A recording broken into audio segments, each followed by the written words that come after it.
Je suis le bon berger qui donne sa vie pour ses brebis.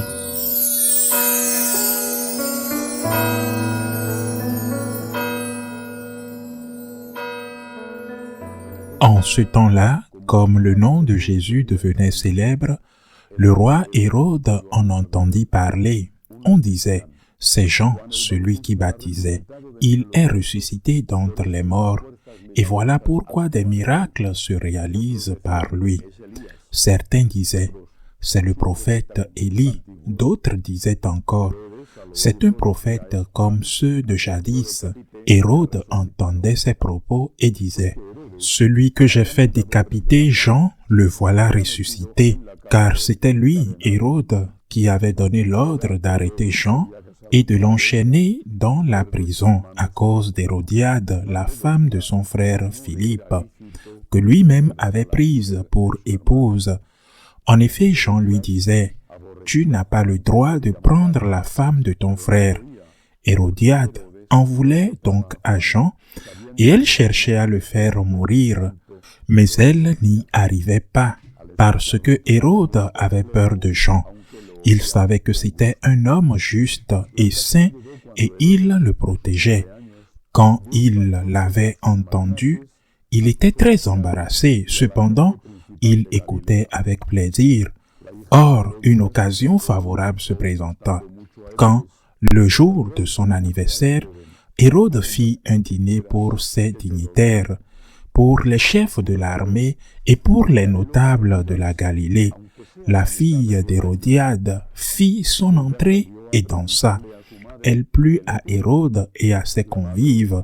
Le roi dit à la jeune fille, « Demande-moi ce que tu veux et je te le donnerai. » Et il le fit, ce serment. « Tout ce que tu me demanderas, je te le donnerai, même si c'est la moitié de mon royaume. » Elle sortit alors pour dire à sa mère, « Qu'est-ce que je vais demander ?»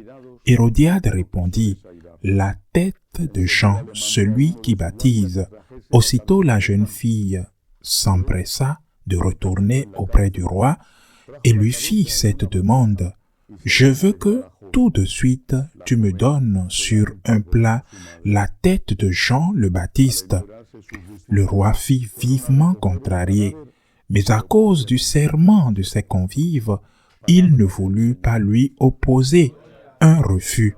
Aussitôt, il envoya un garde avec l'ordre d'apporter la tête de Jean.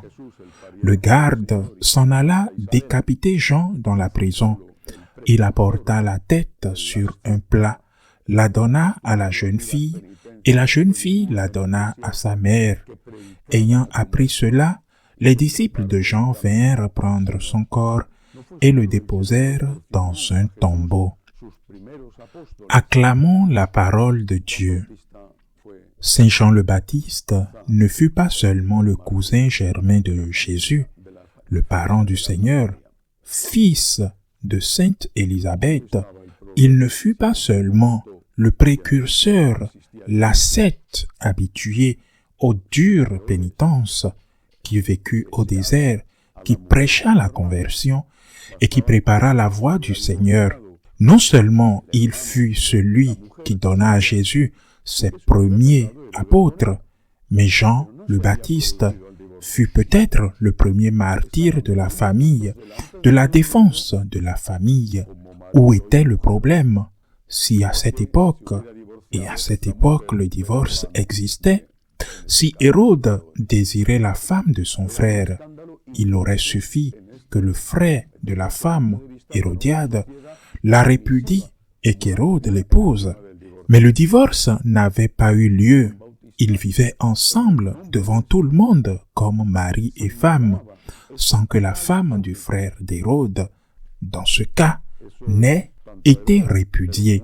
C'était un scandale, même de ce point de vue, pour une société permissive comme la société juive en matière de divorce. Et Saint Jean-Baptiste, au nom du Seigneur, a dénoncé ce péché public. Cela a rendu Hérode et surtout Hérodiade vraiment en colère contre Jean. Elle était pleine de ressentiment à son égard, ce qui l'a conduit profitant de la circonstance, à faire décapiter Saint Jean le Baptiste, le premier martyr de la famille. Mais appliquons-le à notre époque. Qui sont les martyrs de la famille d'aujourd'hui? Les prêtres sont souvent des martyrs de la famille. Quand on dit que la famille est composée d'un homme et d'une femme, parce que c'est ce que enseigne l'Église, ce que le pape, ou plutôt les papes, y compris notre actuel pape, ont défendu et continuent de défendre continuellement. La famille est l'union d'un homme et d'une femme. Quand vous dites cela, vous courez le risque d'être dénoncé au tribunal ou violemment attaqué sur les réseaux sociaux, calomnié ou même pire. C'est le nouveau martyr.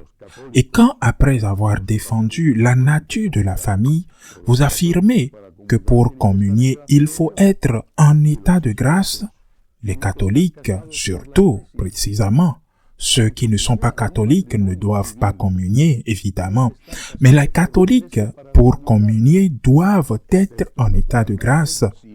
Et les époux doivent être mariés à l'Église. Même s'ils ont eu un mariage civil, ils doivent être mariés à l'Église pour communier. Sauf naturellement s'ils mènent une vie de chasteté, tous deux au sein de ce mariage.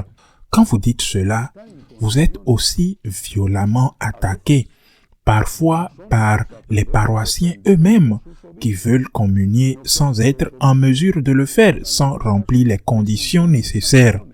Et curieux, parfois ce sont les prêtres, les évêques, eux-mêmes, dans certains cas, qui imposent des sanctions, simplement parce que vous dites l'enseignement de l'Église, et pas seulement l'enseignement des premiers siècles, de la tradition bimillénaire, mais l'enseignement actuel de l'Église, que tant de personnes dans l'Église elle-même oublient et déforment. Pourquoi est-il important de défendre la famille? Parce que la famille est le lieu où l'homme naît, où l'homme grandit, où l'homme s'éduque, où l'homme apprend à vivre ensemble avec les autres, où l'homme apprend à aimer, parfois avec des difficultés, des cohabitations qui ne sont pas si simples. Mais aussi c'est un lieu où l'homme reçoit des soins. L'homme reçoit de l'aide.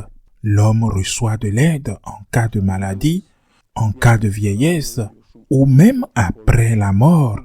Chaque animal a une niche écologique, un endroit où il peut vivre. Un ours polaire ne peut pas vivre dans le désert du Sahara. Les plantes ont une niche écologique.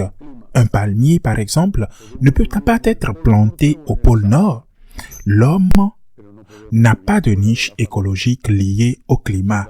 Nous pouvons vivre au pôle Nord ou au Sahara, mais nous ne pouvons pas vivre en dehors de la famille. Sans la famille, nous ne naissons pas.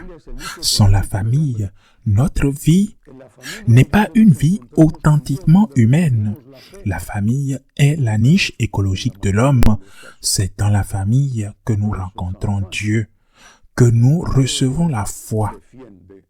Du moins, dans la plupart des cas, c'est pourquoi Saint Jean, au nom de Dieu, défend la famille.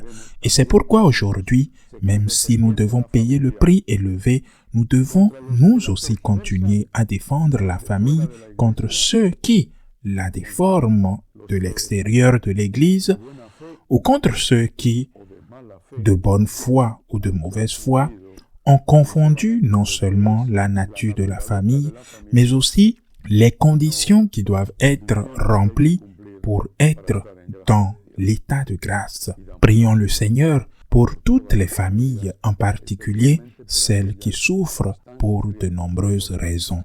Ainsi soit-il.